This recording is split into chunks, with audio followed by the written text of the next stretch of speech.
Makalihis ang haros 2 taon na epekto kan pandemya, nagpuunaman ngunya na magbalik sa normal ang mga aktibidad sa Bicol Region.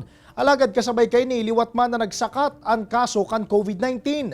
Sa datos kaya kan DOH Bicol pon Hunyo 26 hasta Hulyo 2, nakapagrehistro ang ahensya nin 82 na kaso na haros 161% ang piglangkaw kung ikukumparar sa 32 na kaso kan na enot na semana.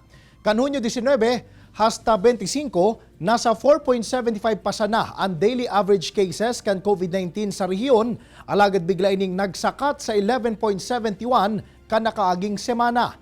Sigun ki Dr. Fredchito Avelino, Assistant Regional Director kan DOH Bicol, nagkampante na kaya ang kadaklan sa mga tao huli sa pagburukasan na kan mga establishmento, turismo asin transportasyon. Sa ibong kaini, sigun kay Avelino, posible pang maglangkaw ang nasabitan ng kaso sa mga masurunod na aldaw kung dai maglilikay ang mga tao dawa pa na bakunahan na.